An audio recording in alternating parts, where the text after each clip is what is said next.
Thank you. I have a motion and a second to restrict reconsideration. Those in favor?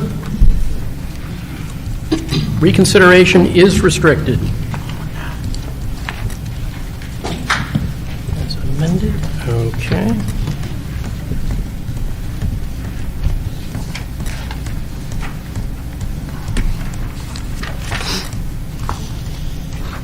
Article 18, amend Londonderry Municipal Code Title I, General Code 1, Section 8.13.b.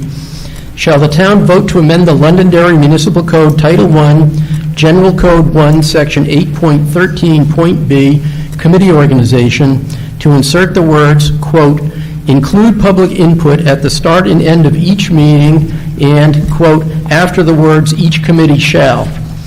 This will allow the general public to have a regular opportunity for public input at each public meeting, allowing for increased communication with the citizens of Londonderry. This one is submitted by Citizens Petition.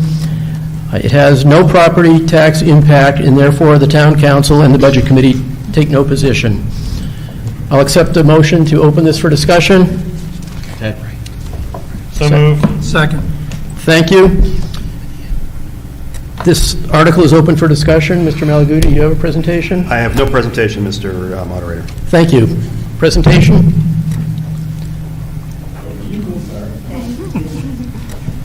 Deb Paul, 118 Hardy Road. This is mine. Actually, the next three were going to be coupled together, and then I thought about it and I broke it up. When I was on the council, one of my goals was to have public hearing, not just at town council meetings, but at all public meetings, official meetings, to be able to have citizens have more input at the beginning and end. After something has been discussed, they should be able to have an opportunity to give some input into the discussion, such as just recently when we were talking about the Lions Hall / Morrison Hall, there was a citizen in the audience that wanted to say he would volunteer his time, but there was no opportunity at that meeting for him to do that. So that is why I wanted to put this out here. I know Mike worked hard to try to get some of my requests on that gold to get in. I did want to have public comment at the beginning and end, and the next article, which speaks to, which you don't mind me clumping them together so I don't have to keep getting up and down. The next one talks about having all official town meetings held at a time that the general public can attend, the majority of the general public can attend. I feel that sometimes having meetings at 5:30 or 3 o'clock or 11 o'clock push out a lot of people who can't get to those meetings who would like to be involved in them. The other one was to have them all recorded.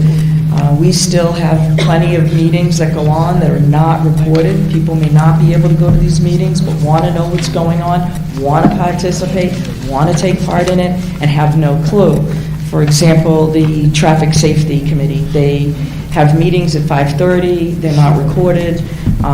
It would be nice if people in the planning board could see these meetings, it would help them. I've even recommended that they have more of those meetings and have a liaison from planning and zoning, so that people can be more educated when they're making really tough decisions on the boards that they sit on.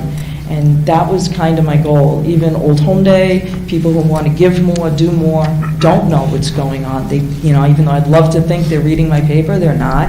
And the fact is, they're not watching. And to try to get more information out is always better than less. So the intent of these next three was basically to have more citizens' participation, more citizens' awareness, and more transparency in our government meetings. Thank you. You're welcome. Pardon? Yes, we're going to continue discussion for a bit. Thank you. Please, sir, come up. Dave Ellis, 1 Wilshire Drive. Have we got one of these quotation marks out of position or something? I've read this a couple of times and I can't seem to figure out what words are being inserted and where. Mr. Moderator, These were transcribed precisely based on the petitions that we received. It is the case that I noticed some of the same, but we, as has been discussed, are obligated to bring these here pretty much as is, and we err on the side of doing exactly that.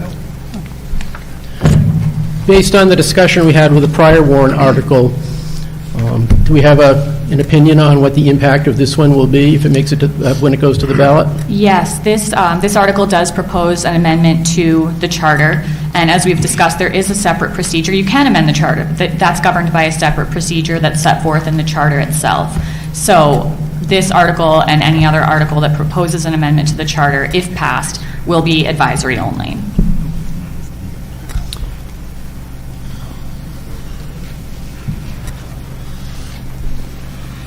Can you clarify how this modifies the charter? Because isn't public comment a part of our state law anyway? I sit on several committees and we always have public comment. I mean, I'm surprised we even are discussing this.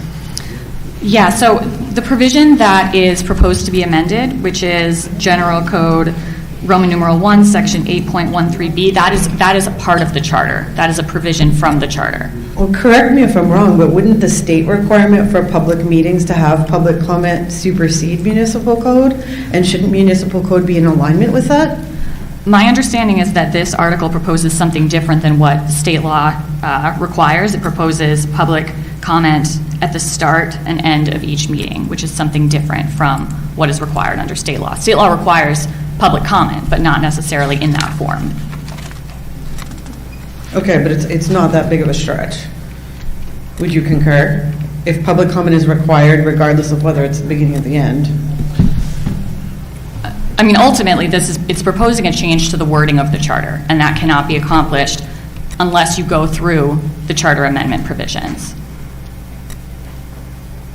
Okay. I would also, just to amplify that point to Section 3.6D of the town charter, which vests in the town council authority to establish rules for its proceedings, and this would conflict with that. So based on my understanding, we're where we were with the last one. This proposes a charter amendment, which we can't accomplish given the current wording. This will remain on the ballot and remain on the warrant and therefore go to the ballot. But as wording, it will only have an advisory impact. Mr. DeFrancisco. Thank you. Tony DeFrancisco, 1 Cheshire Court. So, point of clarification, please, probably from legal, if that's okay. This says committee organization. In Londonderry, we have committees and we have boards. Would this be all-encompassing to include boards and committees? Is it a legal, all-encompassing word? I believe that the word committee is defined in the charter to include boards as well. Okay. So, whether it's legal or not, I think the point needs to be made that you have some quasi-judicial boards that are not allowed, I'll use that phrase, to take comment on things that haven't been presented, because then that creates a meeting on something else. And so for ZBA, for example, you have to be very careful what's being discussed by the board. Planning board many times has that same problem for a plan that hasn't been presented yet because it hasn't been noticed. Could you help me out, please, and speak to the conflict that something like this might create, please? Right. I mean, what you're saying is accurate. Depending on what the zoning board or planning board is discussing, notice is required to certain individuals and that's defined by statute. And so, absent putting out that notice in advance, the board would not be able to talk about a topic that needed to be noticed. I just want to speak to what Tony said. You're right, and I do understand that, but it would just be that the chair of either zoning or planning would add, if anybody has anything to say, you can say it except for directly talking about a plan, unless it is on, a little disclosure, and I think that it would be just fine. I'm hoping that this will open up some discussion, and if we get enough votes, that the council will actually listen to the voters. Thank you.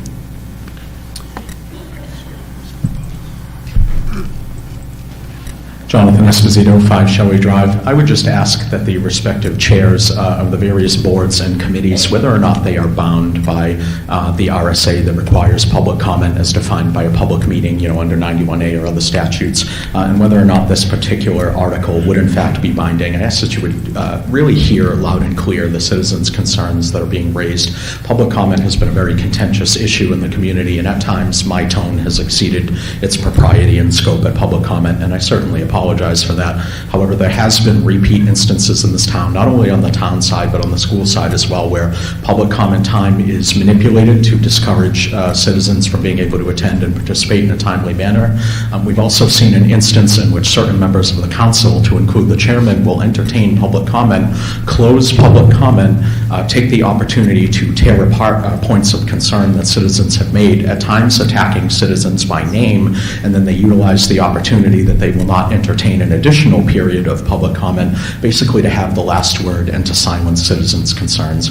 We've also seen a very concerning trend, very interesting, that a member of the planning board came up to speak to this, because the planning board has actively discouraged and has sought to discourage public comment, even at times when law and propriety would allow for it, not excluding times that it would not be appropriate, such as when an issue is not being heard before the board. So regardless of what ultimately occurs with this at the ballot, I would encourage each chair and each committee to voluntarily entertain a period of public comment to maximize citizen participation in the governance process. Thank you very much. Thank you. Seeing no further, I'm sorry, Ms. Hendricks. Thank you very much, Mr. Moderator. My name is Nancy Hendricks. My address is 14 King John Drive, Londonderry, New Hampshire, and I have kind of a logistical question. I agree that it would be helpful to be able to watch a recorded meeting at some point. Like many people, I have a full-time job. I can't always get to meetings. But my question is this, and I don't know if anybody can comment on this, but logistically, do we even have enough equipment and enough staff to record multiple meetings at multiple times? I'm going to hold that comment for the article that follows that talks about recording of meetings. So okay. Your comment is so noted. Okay, thank you, sir.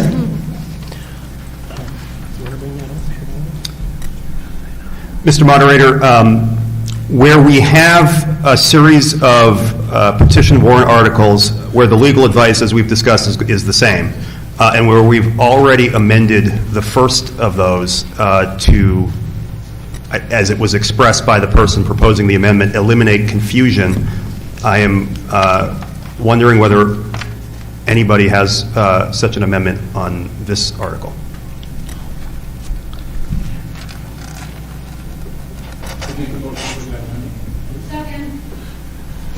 And the amendment would be identical to the last one.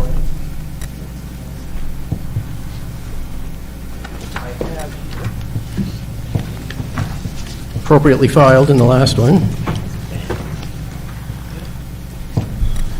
So, Mr. Skudlarek, what you're proposing is add, this article is advisory only and will not result in the planning board being elected. We'll just change the content to address the topic of the warrant article. Am I correct? Yes. Okay. I'll bring all that down. On its way. And we had a second on that amendment, I believe? Okay, any discussion on the amendment? Seeing none, we will vote on the amendment, whether or not to include that language to say that the warrant article, article is advisory only. All those in favor? The amendment passes. Any further discussion on the article itself as amended? Seeing none, this article will move to the ballot as amended.